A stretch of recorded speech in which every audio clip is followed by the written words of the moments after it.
Family's unwavering loyalty to the country and the British people is an inspiration in times of crisis. They are brave and they have this rock-hard sense of duty that runs all the way through them. During the Second World War, with British morale at an all-time low, the royal family stepped up, and one member in particular stood out. Putting themselves in the line of danger was integral to the wartime effort, was the Queen Mother's genius, really. Tonight, how the Queen Mother became an icon when the country was blitzed by German bombers. To you, my fellow countrywomen all over the world, what have I done, you may ask, compared to what my boy has to put up with? How she was determined to stay put despite deadly dangers. Queen Mother said, "The girls won't leave without me.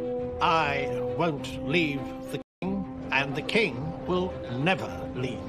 And she meant it. How she took extreme measures to protect herself from the imminent threat of German kidnap. She was ready with this rifle. She had guts, and if she could, she would have used it against the enemy. And the moment Hitler came close to an assassination that would have changed the course of our history. Hearing the unmistakable whir-whir of a German plane and the scream of a bomb that hurtled past them and exploded in the quadrangle. We'll hear how this extraordinary lady boosted morale across the empire. I wish you all every good fortune in the admirable work that you are carrying on. She was leading from the front in saying, "We will get through this," and was the epitome of that British stiff upper lip, but also with a smile on her face at the same time. And how the Queen Mother pulled no punches when it came to the enemy. She made sure that everybody knew that she was practicing killing Germans by killing rats. Hitler famously called the Queen Mother the most dangerous woman in Europe. She actually ended the letter, "Tinkety-tonk, old fruit, and down with the Nazis." The royal family are figureheads for the morale of the nation, through good times and bad. A crisis is really when the monarch has to earn his or her butter. Because it's all very well waving and smiling, but when the country's got real problems, that's when we really expect to see our king or queen. They are brave and they have this rock-hard sense of duty that runs all the way through them. Our Queen witnessed her first national crisis at the outbreak of the Second World War when she was just 14. But all eyes are widely known as the Queen Mother. Elizabeth Angela Marguerite Bowes-Lyon was born in 1900. A lady at the age of 4, she was homeschooled and fluent in French by the time she was 10. Well, my understanding is that Elizabeth was always a very bubbly, buoyant, bright, naughty, mischievous child and adult. She was very charming, she was very intelligent, and she was extremely determined. She was one of the most determined people you could ever hope to meet. She had a kind of carpe diem attitude to life. She talked about how terrible it would be if you'd gone through your whole life not doing the things you weren't supposed to do. So you hadn't smoked, you hadn't drunk, and then the next day you were run over by a big red bus. So what should you be doing now to make the most of the opportunity? Her parents, the Earl and Countess of Strathmore, stressed that patriotism and religion were so tremendously important. I think this instilled in her a steel that became evident in a time of crisis which was so important. Elizabeth's earliest experience of a crisis was at the age of just 13, during World War I. Sadly, she lost one of her brothers in the First World War. He was part of the Black Watch Regiment, and he was killed. Another of her brothers was also taken as a prisoner of war for 2 years. So this really had an impact on her throughout her life. One of the childhood homes, Glamis Castle in Scotland, was opened up as a convalescent hospital, and throughout the war years, she looked after the wounded soldiers. These young men, these young working class men who no girl of her class would ever have spoken to. She's getting them cigarettes, she's chatting to them about their wives and girlfriends, and she really saw, I think, firsthand the sacrifices that the working classes make. So really, overnight, Elizabeth Bowes-Lyon went from a very fun-loving girl who had a very sheltered childhood to seeing firsthand the suffering and the horror inflicted by World War I. Young Elizabeth would go on to have a significant relationship with a military man, Prince Albert, the Duke of York, Queen Mary's second son.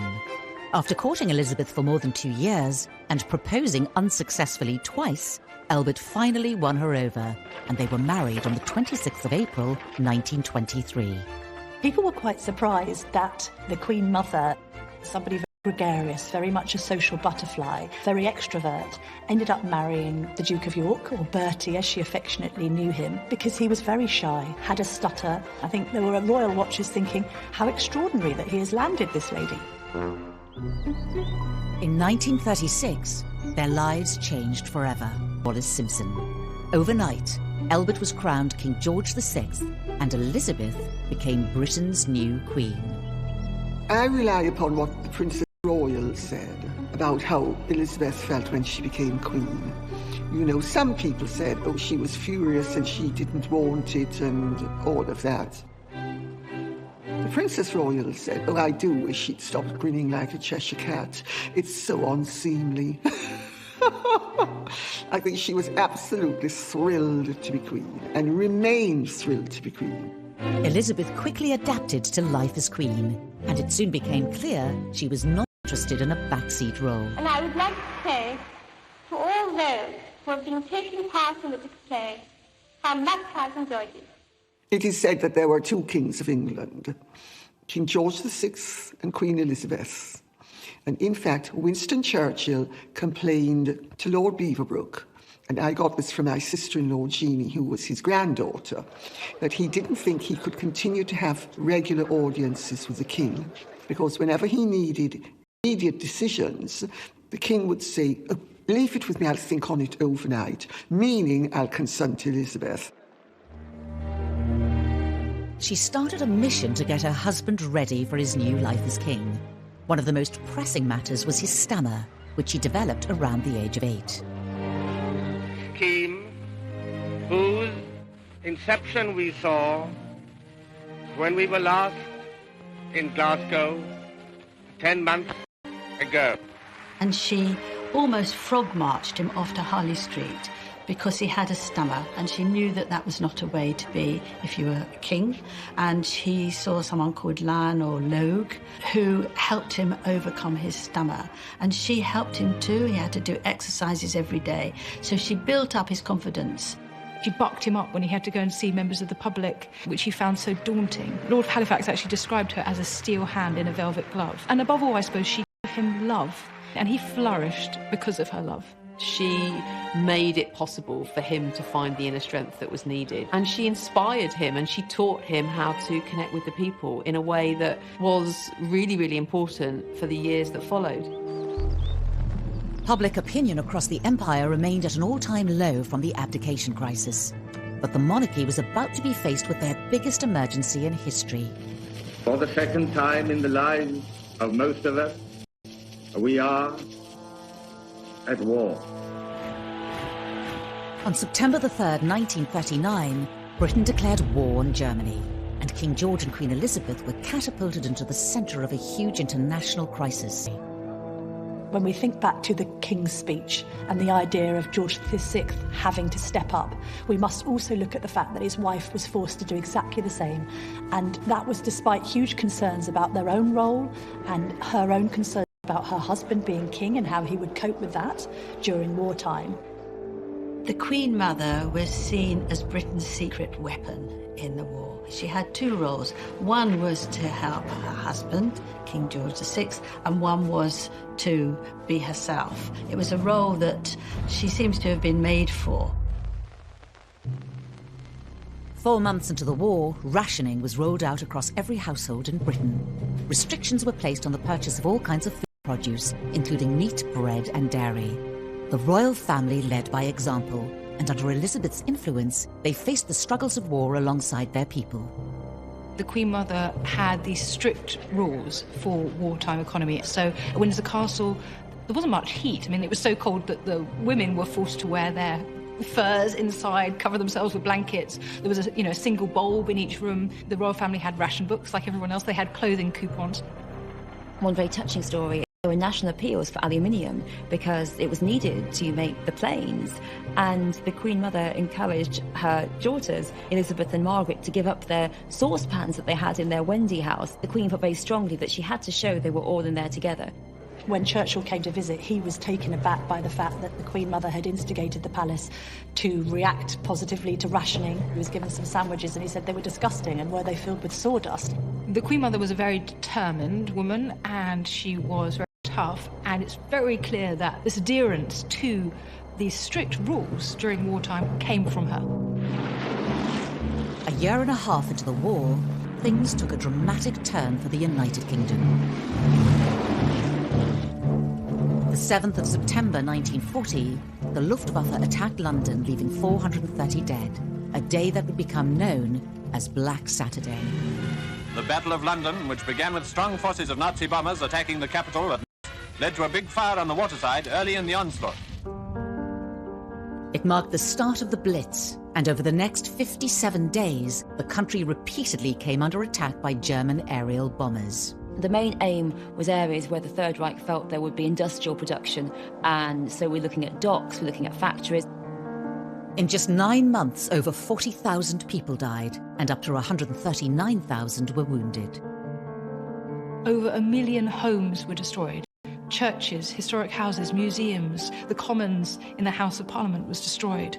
And so there was a sense in which the city, particularly the capital city, on Britain. The idea that you could be bombed to smithereens at home, war had never been like this before. It would always been overseas. Now it was at home, and the home was threatened, and the suffering was really unimaginable. London was bombed more heavily than anywhere else. The Luftwaffe destroyed a third of the capital. On the morning of the 13th of September, they set their sights on the city's prime target, Buckingham Palace. She describes these plumes of dust, the horrendous noise, and like any other families facing a similar situation at the time, that scrabble to find out if anyone had been injured.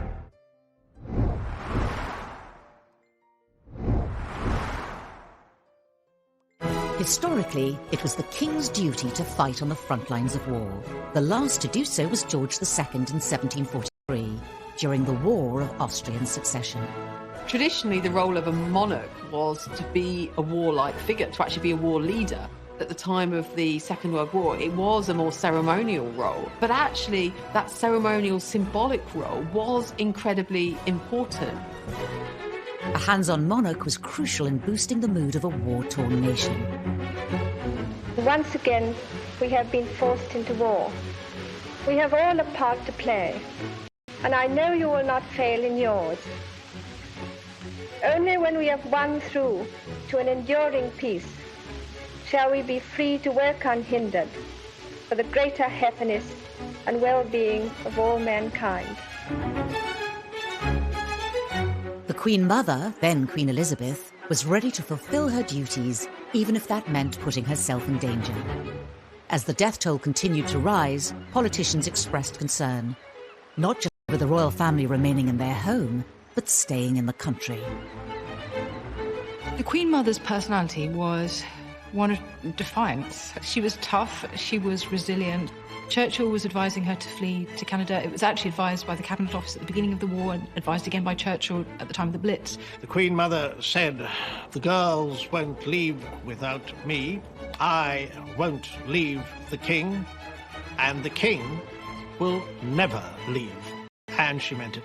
It was troubling to Churchill, it was troubling to ministers who had advised them, like other aristocrats, to flee and leave the country. But they defied that.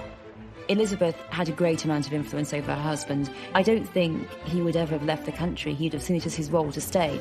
But I do think that he did consider that Elizabeth and his daughters should go, and she was determined that she should stay, and also that the princesses should stay as well. Elizabeth knew exactly what she was doing. Press reports of the family remaining at the palace portrayed a powerful message to both the enemy and the people at home. Their resistance and of British pride. The message was that things weren't that bad. They couldn't be that bad if the King and Queen were still here. So it's very much a sense that they were saying, we are in it with you. This is a narrative of shared suffering. And it's amazing what people can endure if there's a sense of equity about the distribution of the suffering. And so understanding that, putting themselves in the line of danger was integral to the wartime effort was the Queen Mother's genius, really. Well, I think there was a very strong propaganda message to the royals staying put. It was very much this sense of we will not be defeated. Refusing to leave the most iconic building in the country was a tactical move, but it left the family and their staff vulnerable to attack from the Third Reich. It was a huge risk for the royal family to stay in London at the time of the Blitz. Just like today, the royals are a target. To be able to take one of them out, that would have been a morale boost for the Germans, but it also would have knocked the morale of the Brits as well. German aerial bombers were not the only threat to the royal family. There were rumours of potential kidnap from German parachutists. So with the help of Winston Churchill, Elizabeth took drastic measures to prepare herself. During the war, Churchill came and saw her a great deal, and he gave her a rifle. And so she would go around practicing shooting by trying to kill off rats. But she was ready with this rifle. She had guts. If she could, she would have used it against the enemy. This was seen by many as a clever propaganda technique devised by Elizabeth. She made sure that everybody knew that she was practicing killing Germans by killing rats. There was a link, and the link was that the Nazis were rats. And so the word was leaked that she was at the palace practicing shooting rats. Propaganda is very important in a war. All of this tells us of a woman who was humorous in the face of disaster. The expression is a tough old bird, isn't it? She was somebody who wasn't going to easily be cowed. If you think that the best way to deal with rats is to practice hitting them as if they're Germans, then you've got a certain spirit about you. Nothing could prepare Elizabeth for the events that unfolded during September 1940. On the 8th, a 50-kilogram bomb was dropped by the Luftwaffe on the grounds of Buckingham Palace, but it failed to explode. Just a few days later, at 11 a.m. on the 13th of September, the Germans hit the palace again. The Nazis hit Their Majesty's private chapel. The King and Queen had worshipped here only a few hours earlier. An unpublished letter written by Elizabeth gave us a unique insight into what happened that day. We have her writing to her mother-in-law, describing, hearing the unmistakable whir-whir of a German plane and the scream of a bomb that hurtled past them and exploded in the quadrangle. So they were very close to assassination. She says that her knees trembled a little bit after the explosion, which seems reasonable when you've had a bomb almost explode on you. The devastation caused by the 5 high-explosive bombs was terrifying. I saw a great column of smoke and earth thrown up into the air, and then we all ducked like lightning into the corridor. She describes these plumes of dust, the horrendous noise, and like any other family facing a similar situation at the time, that scrabble to find out if anyone had been injured. It didn't take her long to realise that she was actually the person who had to make sure that everybody else was all right, and that would be very much her role. So I imagine that's also quite strengthening, actually, if you can put your own fear aside and sort of concentrate on other people's. And I'm sure she did a very good job, because she was basically a very strong person, and she was very much a leader, and she knew that that was where she could make an impact. She went to check on the housemaids, she went to speak to the chef, and she talks of how the servants were really magnificent. They then retreated to their air raid shelter, which we know the Queen Mother had kitted out in soft furnishings and had fashion magazines on a table to make sure that everyone could be relaxed. But again, they were in there with their staff. Everybody had their nerves shot to pieces, but there was this sense that this was the way things were back then, and that they just had to keep on carrying on, gritting their teeth and getting through it in any way they could. Despite the devastation, Elizabeth's primary concern was her people. She wrote in the letter, "We lunched down in our shelter, and luckily at about 1:30 the all clear sounded, so we were able to set out on our tour of East and West Ham. The damage there is ghastly." Rather than staying around to deal with their own problems, they went to see those in the East End who'd also been bombed. So that's a private letter, and I think as such it gives us a privileged insight into the character of this woman. The letter also gave a touching and personal description of how Elizabeth was feeling at the time. It does affect me seeing this terrible and senseless destruction. I think that really I mind it much more than being bombed myself. 4 people were injured that day, and later 1 died. The King and Queen had been lucky to walk away unharmed. Churchill himself was not told the closeness of this attack and what had happened until quite a long time later. She wasn't intimidated, she wasn't scared, so I really think that showed it. Her spirit is summed up by the way she said, "Dear old BP," meaning Buckingham Palace, "is still standing." And to a cousin, she actually ended the letter, "Tinkety tonk, old fruit, and down with the Nazis." The bombing was a pivotal moment in the royal family's relationship with the public. Hitler had actually brought them closer together. I think from the Nazi high command that if they bombed Buckingham Palace, it would create press images of this destitute sovereign, the bombed out palace, and it would lead to despair among the British people. And exactly the opposite happened. 40 reporters were invited to view the damage. All civilized people give thanks that their majesties have escaped the Nazis' barbarous attacks.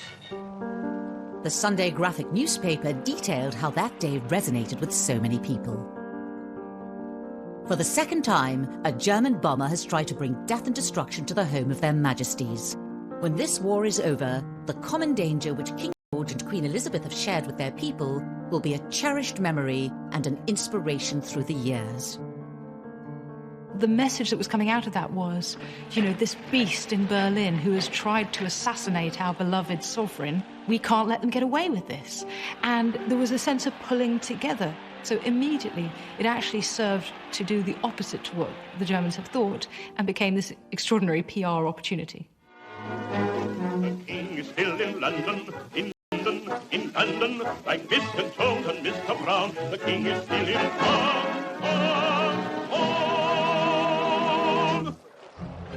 Sharing in the horrors of the Blitz by staying put at the palace was just the start. Elizabeth forged herself a new role and became an inspiration on the streets of war-torn Britain. There were times when the Queen Mother was putting her arm around people, physically comforting them through this horrific time.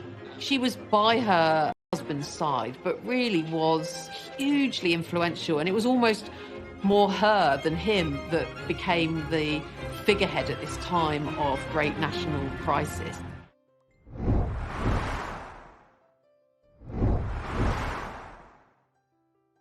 During the early stages of the war, public perception of the royals was not always positive. War broke out only a few years after the abdication crisis, and so the royal family hadn't really recovered in terms of public opinion. The fact that she was wearing her furs and showing off their riches, and it seemed their safety by comparison to those who'd been bombed, really struck a nerve, and there was great hostility. King George and Queen Elizabeth's perseverance and solidarity with their subjects at the outbreak of the Blitz turned the tide. Very severely. The royal visitors were wholeheartedly welcomed everywhere they went, and everywhere they went, their majesties saw and admired the spirit of the people.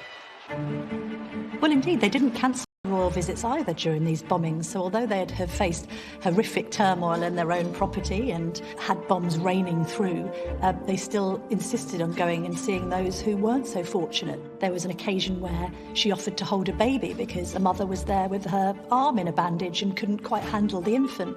There were times when the Queen Mother was putting her arm around people, physically comforting them through this horrific time. After Buckingham Palace was bombed, whereas there'd been booing, jeering beforehand, now it was clear that even if you live in a palace, it doesn't mean you're safe. It doesn't mean that Hitler's not going to attack you. London wasn't the Nazis' only target, and Elizabeth insisted on visiting all sites obliterated by war. Of course, the Germans didn't simply just bomb London, they bombed other parts of the country, and the Queen Mother would go there. She was this kind of on-the-spot task force figure that would go and rally people and sympathise and empathise. They were very much at the forefront of this charm offensive to just try and keep smiles on faces, try and keep morale up, and they did that well beyond the confines of Buckingham Palace and went all over the country doing it.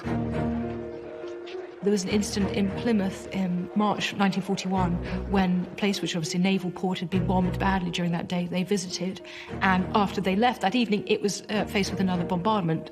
They were just between the two.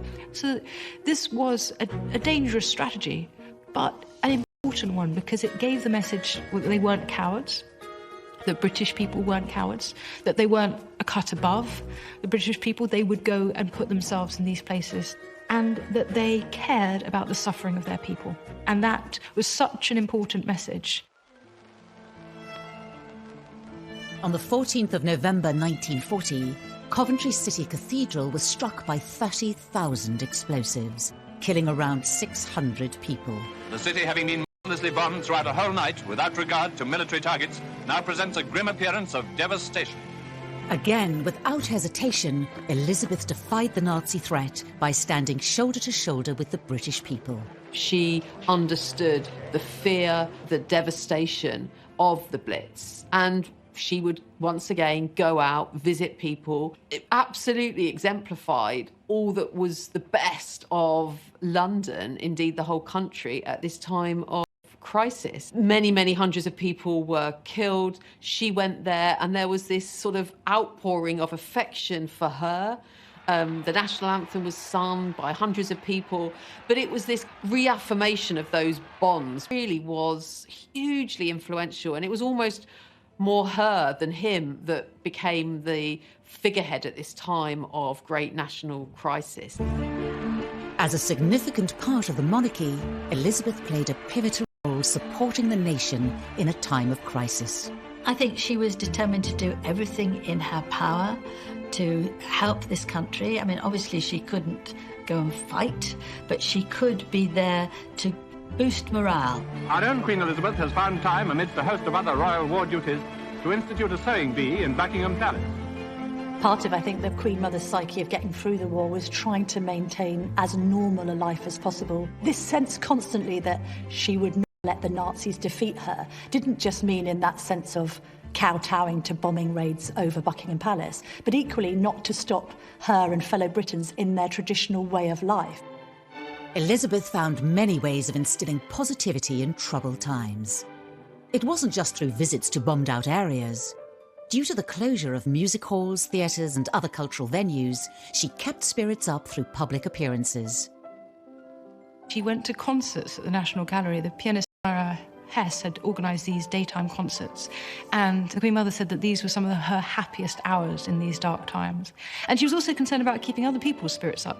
On one occasion, the Queen Mother actually even wrote out a poem for Churchill and had it sent round to Downing Street. He was had a very romantic sort of nature, really, and so to be supported, by some stirring words from the Queen at this point was very important to him. And boosting things for him, as to keep him going, was very important, and that's one of the key roles that the King and Queen had during that time. While the King focused on how the war was unfolding overseas, Elizabeth kept her focus closer to home and spoke directly to those left in Britain. Well, the Queen Mother was in a great position to give speeches to women and children. If you imagine that the King was in lockstep with Winston Churchill trying to give the more alpha message about the war effort and how things were going on the Western Front, a sense that the Queen's responsibility was to try and keep things calm and settled on the front. World War II was a significant moment in the changing roles of women, that women took on new roles. They're in factories, they are out there working, they're working in the transport, they're working in shops, and even if they're not working, they are at home with full responsibility for the family because the men's are away. Financial decisions, they have to take them. Elizabeth did these motivational speeches throughout the war, speaking to women and children about what they were suffering, what they were going through, supporting the war effort, supporting their men. On the 13th of October 1940, the Queen Mother gave a speech supporting the women of Britain. To you, my fellow countrywomen all over the world, what have I done? Chasing submarines in the Atlantic or chasing Rommel across Africa? She was basically saying to them, we're all in this together, and I'm acknowledging that you're having a hard time. And she made it plain to people that she was sharing their hard time.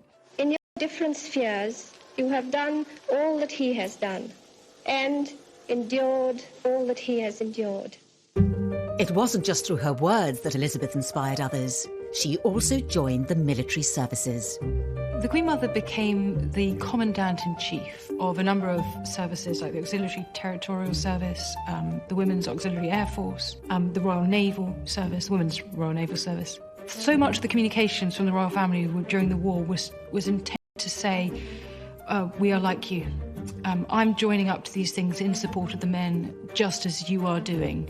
And that's the tone of her communications to the women of Britain as well, that she was nothing special, but she was doing what they were doing. And that was the symbol that was at work there, really. It was the work of their mother that encouraged Elizabeth and Margaret to follow suit. Princess Elizabeth, now a second subaltern in the ATS, has been on a 3-week course of instruction. In the classroom, she pores over a map, sharing it with a sergeant, Patricia Young of Fleet, Hampshire. Well, I think the Queen's example was followed by her daughters literally to the letter, in the sense that the Queen said she wanted to contribute to the war effort and contribute to the military effort. And Princess Elizabeth particularly looked at this example and said, OK, well, I shall also sign up. So she signed up to the ATS, the Auxiliary Territory Service, and she qualified to drive trucks, and she made her own contribution. I think eyebrows were raised at the time, this idea of a future Queen taking the risk of helping to serve on the home front, but the Queen wanted to do it, and I think she was largely empowered to do so because she observed her mother. The reputation of the monarchy was now on the rise, thanks to their contribution during the darkest days of war. And as the British public warmed to the royals, the front of raising the nation's spirits during the war. But in the dark days of the Blitz, would even her best efforts have an impact? Well, I think the Brit spirit and this idea of keep calm and carry on is very much exemplified in the Queen Mother. That sense of putting duty first, of being visible, of trying to connect with the public, because you are a figurehead on one hand, but also taking this role as mother of the nation. The Queen Mother was this kind of on-the-spot task force figure that would go and rally people. It just gave everybody a sense of hope, a sense of optimism, a sense of strength. And indeed, the Ministry of Supply, when they did figures afterwards of productivity on days after visits from the King and the Queen, productivity would increase. I wish you all every good fortune in the admirable work that you are carrying on. People had had a lift. People were re-energised again. And it was that the Queen Mother really did bring to the war effort. Elizabeth's unsinkable optimism and rabble-rousing character was well received on the home front, but also felt keenly behind enemy lines. Hitler famously called the Queen Mother the most dangerous woman in Europe. And that gives you some indication of how he perceived her inspiring popularity to be a real threat, that actually it would continue to encourage British people to keep going in the face of what looked like certain defeat. It is not putting a smile on their face. I'm sure the Queen Mother loved the notion that Adolf Hitler dubbed her the most dangerous woman in Britain, this idea that she was rallying the troops and those at home and having a huge effect on morale, a positive effect on morale. She was wonderfully defiant. That can't have gone down at all well in Nazi headquarters, I wouldn't have thought.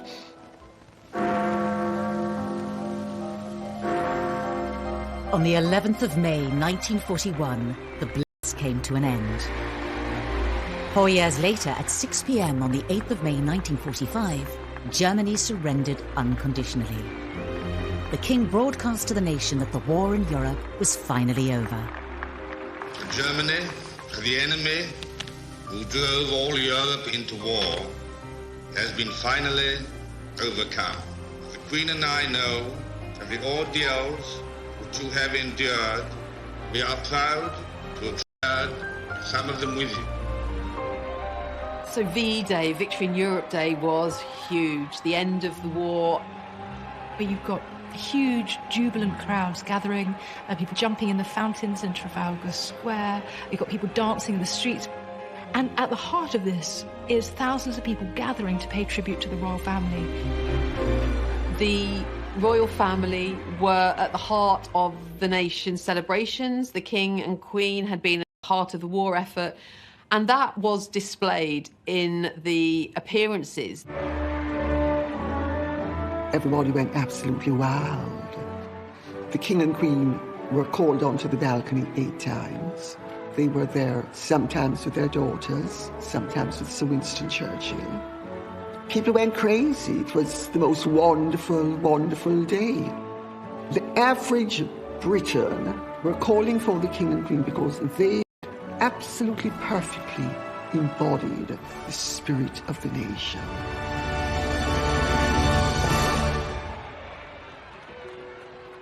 The war had finally come to an end. VE celebrations were over, but Elizabeth's contributions to the war effort continued. The Queen Mother never forgot the East End, and she did, post-war, make many visits. She also never forgot her military and wartime connections, and was very much a symbol going forward of the proper memorials around events like D-Day and VE Day. We see her again and again at the heart of celebrations to mark the 50th anniversary of the end of the war, or just before her 99th birthday, she unveiled a memorial at St Paul's Cathedral to those civilians who died during the bombing of London. So this was absolutely in her heart to the end of her life. To take the Blitz as it came, they defied it. In particular, Elizabeth's unique relationship with the East End was never lost. After all its residents had been through during the Blitz period, her commitment to them continued, visiting them whenever she could. The famous one is from 1987 when she visited Limehouse. She went to a pub, she poured a pint, so she herself was 87 at this time, poured a pint and then drank it about 3/4 of it, we're told. She was the best of them, and for them she was not this great other distant privileged woman. She was a woman who had gone through the war with them, at one with them, had seen them through. One lovely thing was that every year whilst the Queen Mother was alive, at her house, Clarence House, on her birthday would arrive a huge cake from the East End, which was from all of those that she had comforted during their terrible suffering. Long after the war, really right through to the end of her life, she was one of theirs, and there was a sense of real affection and bond between them that really actually, never died. The Queen Mother's death on the 30th of March 2002 marked the end of an era for Britain and the monarchy. I remember it very clearly, a sort of terrible feeling of loss when she went. There was a feeling that somehow a tremendous sort of spirit, who had been still very visible right up to the end, had suddenly left us, and that was very sad. I think that everybody who remembers the Queen Mother remembers her affectionately. And there was this great outpouring when she died. She had lived a long life, 101 years, but she was a great loss. And the only thing that we can take from that as a silver lining is that so much of what she exemplified in her life has since been adopted by the younger royals. The Queen Mother's efforts during the Blitz set the standard for future royals, particularly in times of national crisis. The Queen Mother's example was very, very important to the other members of the family and to the younger ones as they saw what she did. And certainly the way that the royal family operate today, the Queen is very quick to go to a place of tragedy or crisis. Even though the Queen Mother is now dead, people still talk about her in World War II. She set the bar for what is expected of a queen in a war. You go out there, you see people, you think about others rather than yourself. That is really important. There is this reflection that the Queen Mother's contribution during the Second World War should always be echoed, that it was a hugely successful example of where royals are at their best, connecting with the general public. And we very much see that in Princes William and Harry in the way that they now carry out their difficult times, and using your position of enormous privilege to give something back to the communities around you. No royal. We'll hear how this extraordinary lady boosted morale across the empire. I wish you all every good fortune in the admirable work that you are carrying on. She was leading from the front in saying, we will get through this, and was the epitome of that British stiff upper lip, but also with a smile on her face at the same time. And how the Queen Mother pulled no punches when it came to the enemy. She made sure that everybody knew that she was practicing killing Germans by killing rats. Hitler famously called the Queen Mother the most dangerous woman in Europe. She actually ended the letter, tinkety tonk, old fruit, and down with the Nazis. The royal family are figureheads for the morale of the nation, through good times and bad. A crisis is really when the monarch has to earn his or her butter. Because it's all very well waving and smiling, but when the country's got real problems, that's when we really expect to see our king or queen. They are brave and they have this rock-hard sense of duty that runs all the way through them. Our Queen witnessed her first national crisis at the outbreak of the Second World War when she was just 14. But all eyes are now widely known as the Queen Mother. Elizabeth Angela